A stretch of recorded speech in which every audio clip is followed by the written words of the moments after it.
So in this tutorial, we learn how to install Scikit-learn, which is used to build models in Python. But before installing the module, make sure that you have downloaded and installed Python. So I've created a video and the link is in the description below. So we'll first verify if I have Scikit module in the system. So I'll type ideally.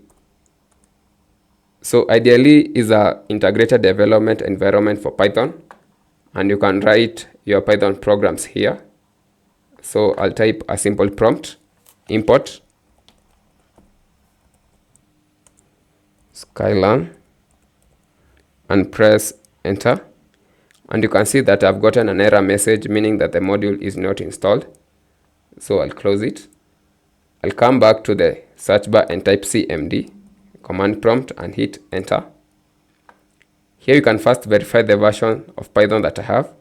So simply type python space -- version and press enter.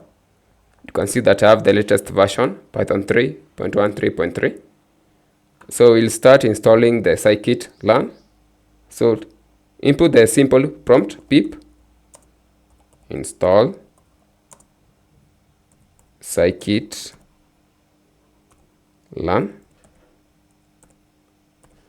So pip is a standard package manager. It can be used to install, update, and also manage third-party libraries, and press enter. So give it a minute or two for the installation to start taking place.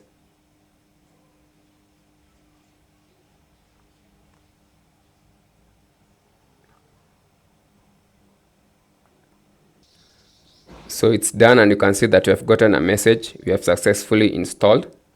So we can close. So let's head back to the ideally. So type ideally, press enter, and type the simple prompt import sklearn and press enter. And you can see that we no longer get the error message, meaning that the module have been installed. So that's how to install Scikit-learn. Thanks for watching.